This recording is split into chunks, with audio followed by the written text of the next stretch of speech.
안녕하세요. 2월 24일 주식 일기를 말씀드릴 토끼왕자입니다.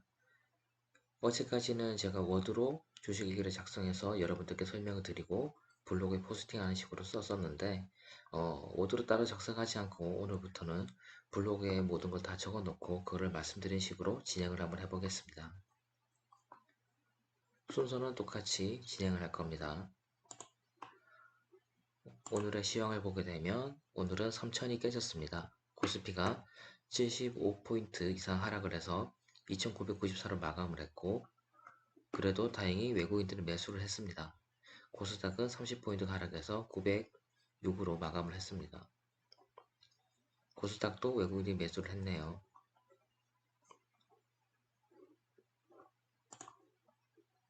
해당되는 내용을 적어놨고, 어떻게 보면은 하락장을 할 수가 있는데, 그래도 당분간 이 거품이 빠지지 않고 좀 더 버틸 거라 생각을 합니다. 저는 3천을 훨씬 도피했을 때부터도 이거 거품이라고 생각을 했었는데, 그렇다고 해서 지금 바로 빠질 거품은 아니고요.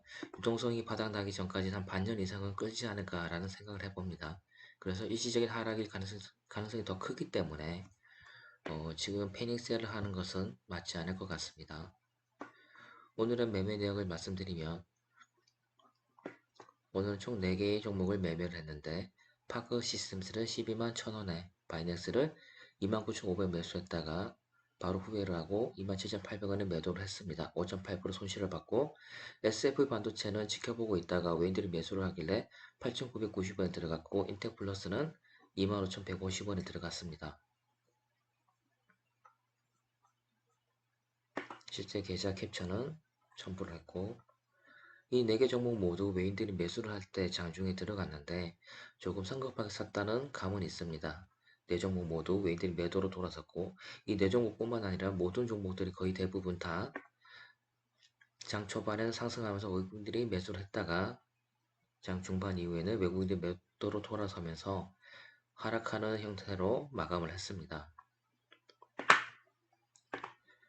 제가 후회를 한 가지 한다면 SF 반도체나 파크 시스템스는 조금 더 낮은 가격에 들어갔어야 되는데 장중에 계속 지켜보고 있었음에도 불구하고 외인들이 매수하면서 고점을 찍길래 급하게 따라 샀는데 그게 고점이었고 그 이후로 조금 하락을 했기 때문에 그 전에 샀거나 아니면 조금 더 느긋하게 지켜보는 게 맞았다고 생각을 합니다. 다음으로 신고가 종목을 보게 되면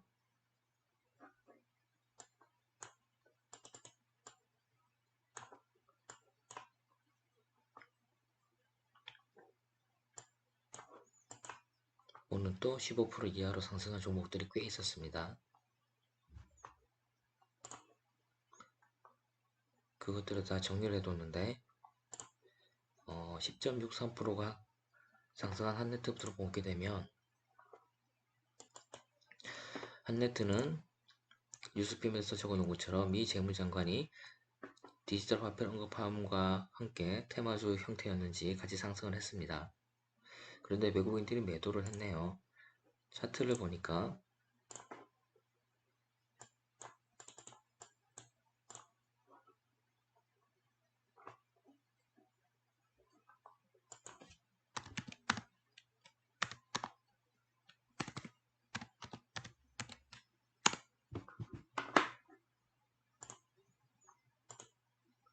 장중 고점을 찍고 하락한 모습이었고 외국인과 기관이 모두 매도를 했습니다. 적어놓은 것처럼 매출과 영업이익도 너무 적어서 이 종목은 관심 종목에 넣지 않겠습니다. 매출이 분기별로 보시면 63월 매출에 이익이 6억밖에 나지 않습니다. 작년 3월에는 1분기 기준으로 영업이익이 2억밖에 되지 않네요. 다음으로 볼 것은 한농화성. 한농화성도 마찬가지로 전날의 상한가, 오늘은 고점 대비 하락해서 마감, 그리고 어제 오늘 모두 외국인들이 매도를 했습니다. 한농화성은 3일 연속으로 외국인들이 매도를 하고 있습니다. 전날에 급등한 종목은 좋아하지도 않고 오늘 고점 대비 하락한 종목도 좋아하지 않고 외국인들이 매도한 종목도 좋아하지 않기 때문에 이 종목도 관심 종목에 넣지 않겠습니다. 같은 방법 살펴보면 삼연철강은 오늘 고점 대비 15% 하락해서 마감을 했고 기관 매수세가 너무 없습니다.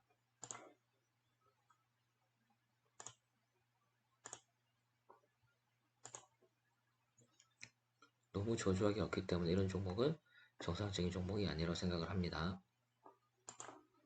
네온테크는 고점 대비 20% 가까이 하락해서 마감했기 때문에, 그리고 적자 기업이어서 관심 종목이 넣지 않을 거고, 경남스틸은 15% 이상 하락해서 마감, 그리고 외인이 평소보다 대규모로 매도를 했습니다. 경남스틸을 보면 평소에는 5만주, 2만주, 4만주 가까이 매수를 하거나 매도를 했는데 오늘은 30만주 이상 매도를 했습니다. 이런 종목도 들어가진 않겠습니다. OIMINT는 고점 대비 거의 20% 폭락해서 마감했고, 외인이 매도, 쿠팡 관련주라고 해서 이슈가 되는 종목인가 봅니다. 이거는 게시판을 보고서 제가 알아낸 건데, 어떤 종목인지 모를 때는 종목 토론반, 즉 게시판을 보면서 내용을 살펴보는 것은 하나의 방법이라고 생각을 합니다.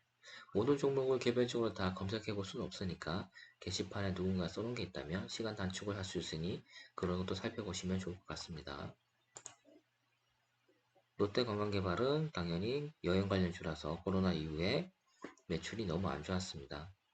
현재 백신 관련해서 이슈가 되는지 뜨고 있는 것 같은데, 백신이 얼마나 효과가 있을지 알 수가 없기 때문에 저는 이런 종목은 들어가지 않겠습니다. 같은 논리로 제주항공도 백신 이슈로 상승하는 것 같지만 앞으로 이 백신이 얼마나 효과가 있을지 알 수가 없기 때문에 들어가지 않겠습니다. BYC는 최근에 상승하고 있는데 오른 이유를 알 수가 없습니다. 외인 매수도 없었고요. 오른 이유를 알 수 없는 종목은 들어가지 않는 게 저희 논리라서 들어가지 않겠습니다. 대부 시스터즈를 보게 되면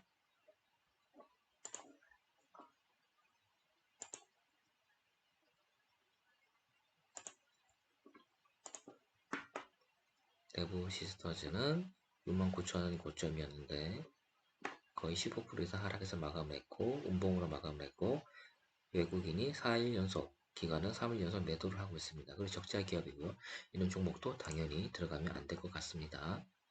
파크시스템스는 아까 말씀드린 것처럼 오늘 매수한 종목이었습니다. 기존 관심 종목이었고 이달 초에 수익을 냈던 종목이고, 그런데 다만 조금 높은 가격에 산 게 걸릴 뿐입니다. 듀오백은 우리가 잘 아는 그 의자 회사인데 1년 최저가 대비 6배 이상 상승을 했습니다. 듀오백을 보시면 1년 최저가가 1,400원인데 거의 6배 이상 상승을 했습니다. 6배 가까이네요. 넘지도 않았고. 그런데 기관이 매수가 없고 외국인들이 매도를 하고 있습니다. 16,000주, 15,000주, 15,000주 거의 비슷한 수준으로 매일 매도를 하고 있고요. 그 다음에 적자 기업입니다. 아마 작전이 들어간 것 같습니다. 이런 종목은 저는 사지 않겠습니다.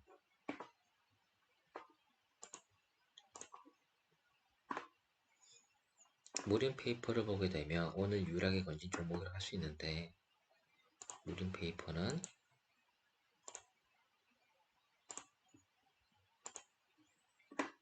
작년 12월 말 이후에 꾸준히 상승하고 있습니다. 오늘은 비록 고점을 찍고 운봉으로 마감을 했고 외국인이 매도를 했지만, 그리고 적자 기업이기도 하지만 제가 왜 이 종목을 발굴했다고 말씀드리냐면, 게시판을 봤더니 이 종목이 펄프 관련한 이슈로 상승을 하고 있다고 합니다. 그리고 이틀 전에 제가 말씀드렸던 폐지 대란이 일어나서 폐지가격이 오르고 있다는 걸 말씀드린 적이 있는데, 그때 관련 종목을 찾고 싶다고 했었습니다. 근데 찾지 못했었는데 아마 추측을 해보면 펄프 관련돼서 가격이 계속 오르고 있고 세계적으로 펄프가 부족한 상황이 오고 있고, 또 펄프 쪽인지 모르겠지만 기사에서 폐지가 부족하고 폐지 단가가 오른다는 얘기도 있었습니다. 이런 것을 종합해 봤을 때 무림페이퍼는 조금 더 상승할 가능성이 있지 않을까 싶어서 이 종목을 한번 들어가 보겠습니다. 제 원칙과는 맞지 않지만 그래도 뭐 부실한 기업 수준은 아닌 것 같아서 이 정도면 한번 들어가 보겠습니다. 그렇지만 뭐 게시판에서 말하는 것처럼 무조건 10,000원이 간다든가 최소 8,000원 팔겠다라는 그런 생각으로 들어가진 않고, 저는 한 넉넉 잡아도 한 6,000 중반에서 7,000원 초반에서 매도를 할 생각입니다. 물론 제 생각에 다르게 폭락을 할 수도 있습니다. DCM이나 동양철관도 관심 종목이 너무 많은 종목은 아니었습니다.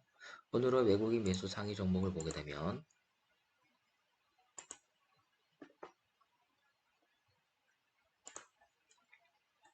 인버스 종목을 외국인들이 엄청나게 샀습니다. 그전에도 매매량은 많지만 평상시가 100만 단위였다면 오늘은 거의 10배가 넘는 1200만 단위로 매수를 했습니다. 당연히 기관도 매수를 했고, 이렇게 외국인과 기관이 대량 매수를 한 걸 보면 외국인과 기관은 당분간 하락을 한다고 하락 쪽으로 베팅을 한 것 같습니다.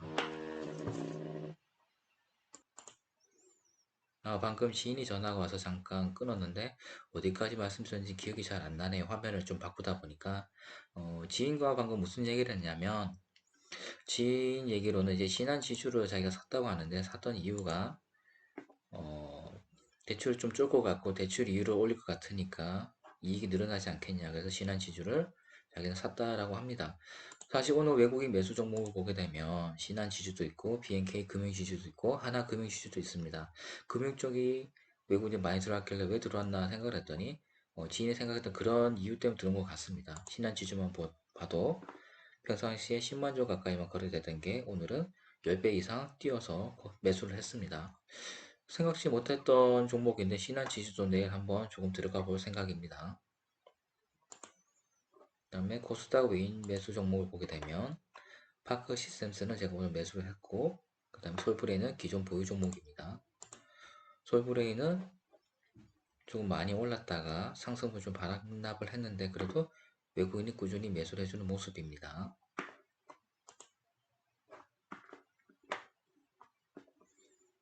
그다음 주성 엔지니어링을 봤더니 이 종목은 연속해서 하락을 하고 있습니다. 외국인들을 꾸준히 사고 있는데 연속해서 하락을 하고 있습니다. 그리고 적자 기업입니다.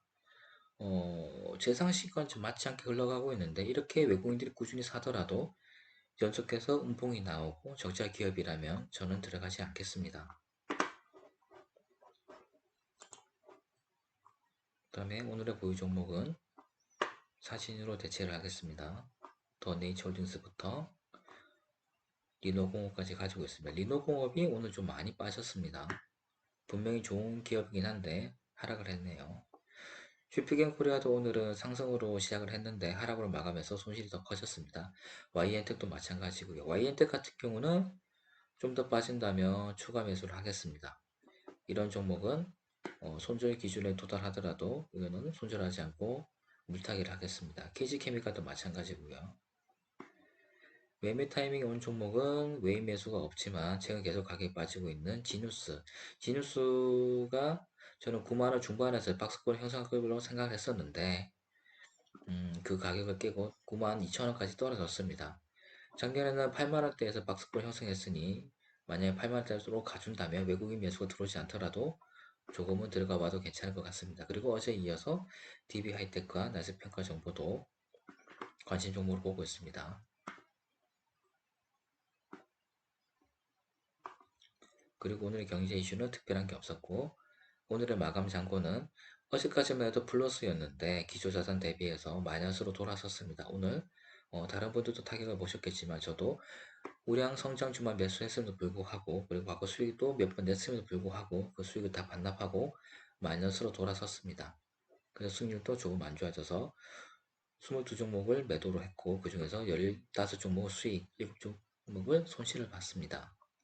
그리고 오늘 친서가 반성을 살펴보면 오늘은 매매 중에서 SF 반도체와 파크 시스템스를 높은 가격에 산 게 조금 반성할 거리입니다. 앞서도 말씀드렸듯이 좀 더 진득하게 보고 있다가 고점을 찍기 전에 사거나 고점을 찍고 하락할 때 장이 안 좋아졌을 때 매수를 해야 되는데 좀 조급한 마음에 들어간 게 있는데 이런 반성을 하겠습니다. 그리고 한 가지 이제 끝으로 말씀드리면 제 매매법은 장이 언제 어떻게 바뀔지 모르기 때문에 항상 여유 자금을 가져야 된다는 게 제 매매의 기본 세팅이었는데 이번에도 보시면 알 수 있겠지만 1월만 해도 코스피가 4천 간에 5천 간에 이렇게 얘기를 했었습니다. 역대급 상승을 했다. 장이 나쁘지 않다. 어, 실물 경쟁은 다르게 올라간다. 이런 얘기를 했었는데 역시나 그와는 다르게 생각지는 못하게 하락장이 찾아왔습니다. 더 떨어질지 아니면 이 상태로 다시 오를지 모르겠지만 3천을 다시 찍을 거라 생각은 사람들이 안 했을 거고 그래서 주 리딩들이 많이 들어왔습니다. 주식 초보자들이. 그리고 그 사람들이 고점에서 많이 샀을 겁니다. 근데 제가 항상 경계를 드린 것처럼 고점을 찍을 때 언제 하락을 한다는 생각을 하고서 예수금 있어야 되는데 다른 분들은 어떻게 하는지 모르겠습니다. 저 같은 경우는 7천만 원 중에서 3,500만 원 가지고 투자를 할 생각 들어왔고, 그 중에서도 오랜만에 주식 복귀했기 때문에 일부만 투자하는 생각으로 이 장을 장고를 보시면 현재 오늘 그렇게 매수를 했음에도 불구하고 800만 원이 안 되는 돈이 들어가 있습니다. 그러니까 반은 보유, 반만 투자하고 그 반 중에서도 현재 기준으로는 약 20% 정도만 매수를 한 상태입니다. 그러니까 이렇게 소액만 들어가 있으면 적게 먹을 수 있지만 반대로 이런 하락장에서는 안전하게 베팅을 더 할 수가 있는 겁니다. 만약 하락장에서 죽죽을 하고 싶은데 여유 자금이 없다면 그때는 안타깝게 나중에 올라가는 것만 지켜볼 수밖에 없겠죠. 그래서 항상 말씀드리듯이 반드시 여유 자금을 반 정도로 놔두고 시작을 해야 되고 나머지 반으로 투자하더라도 몰빵 투자를 하지 말고 분할 매수, 분산 투자를 하셔야 됩니다. 이 점 꼭 명심하시기 바랍니다.